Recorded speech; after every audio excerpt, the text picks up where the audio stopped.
अस्सलाम वालेकुम। देखिए, ये जो सवाल है इसका पहला जवाब तो ये है कि कोई एक ऑर्गेनाइजेशन जो है, मेरी organisation included, can not solve all the problems that we face. This dilemma that we are facing today as a nation needs to be uh, addressed by all of us, and also the root cause of it is the governance in this country. So if we are talking about problems in oil and gas, the pricing of it, the affordability of it, the problem of less than where the education level should be, the problem of less access to finance than where it should be. The root cause is just one, and that is governance.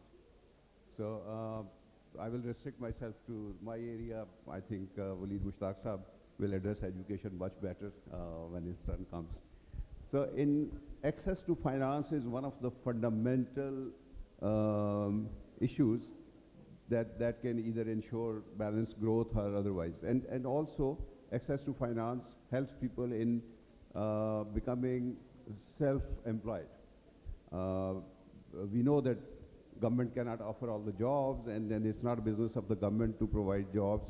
Business and industry can also flourish if they have easy access to finance. And state of access to finance in Pakistan, unfortunately, has never been very exciting. 10 years ago, when we started our current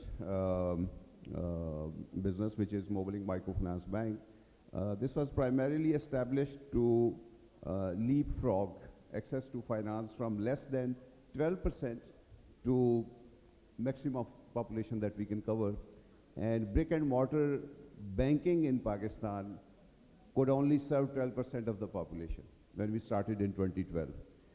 There were about 3.5 million bank borrowers in an adult population of 100 plus million at that point in time, which has further grown.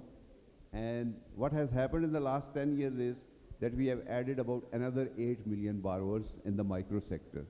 So still access to finance, if you want to start a business, no matter how small, is not more than 10–11%.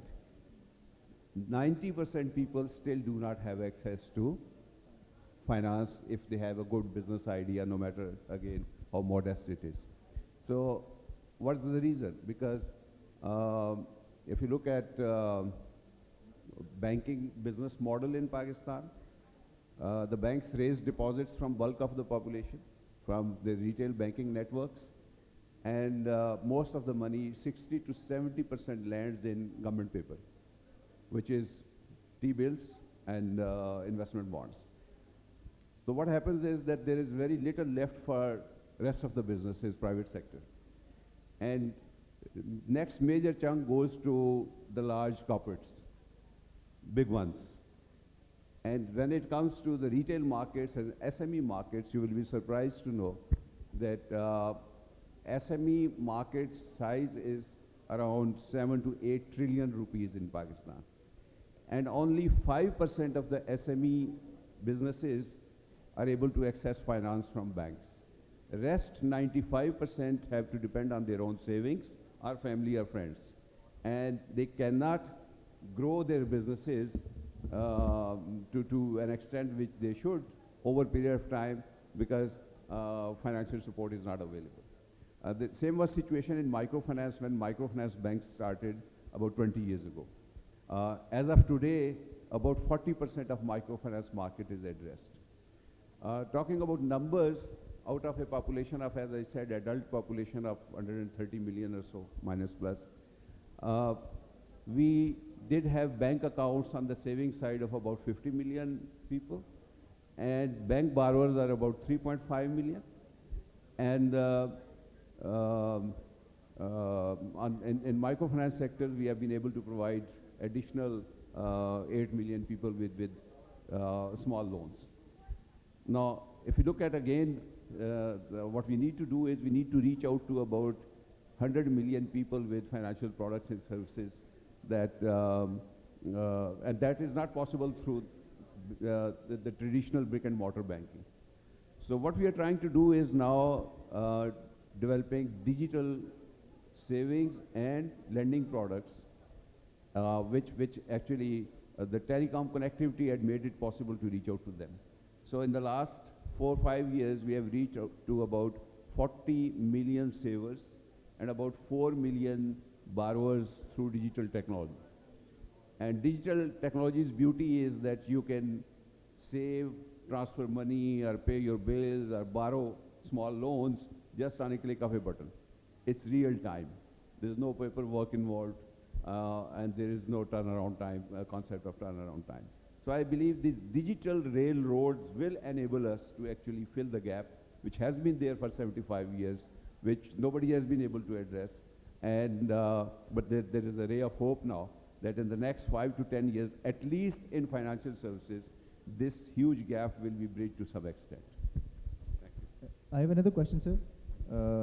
Following up the same conversation, what do you have any thought on the current situation? How can microfinance industry, because this is what you're proposing right now is actually a long-term plan. So Pakistan needs surgical decision making, at least from every single industry. So is there any way that microfinance industry can facilitate in the economic crisis? Is there any possible short-term solution for it? Yeah, no, it does. It does. And even though being a very small microfinance banks compared to a commercial bank, we have as of today 265,000 individual borrowers who on average borrow about 260,000 rupees. This includes farmers and also low-income entrepreneurs in urban areas. Now, I think the youth of our country, particularly coming from the lower income segments, need to change their thinking that they cannot get government jobs, they cannot get, corporate sector jobs, because unfortunately the current environment is not conducive for industrial growth also. So what they need to do is, what does our community need in terms of basic services? It's food, it's healthcare, it's transportation and other services. So what they can do is probably to learn some of the stuff. Somebody can maybe get a commercial vehicle and start transportation business. Somebody can maybe start a food stall or something.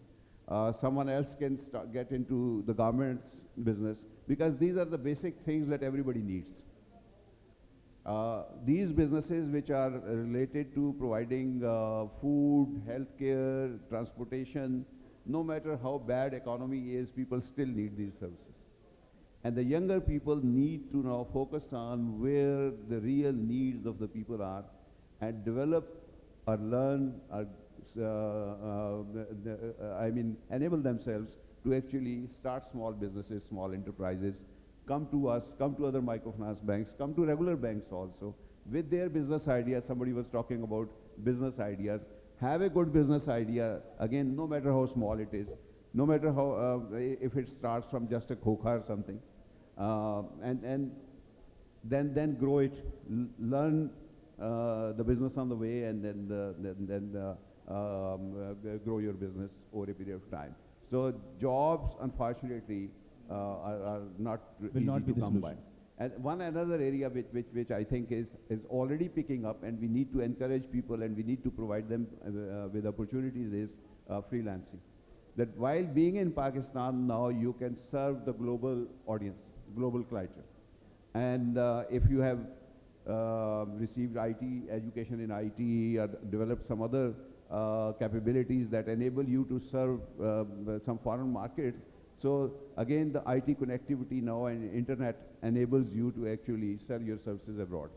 And the youth of the country need not to necessarily migrate and go to some other country now. They can be sitting home and actually serving the global economy and then making a livelihood for themselves.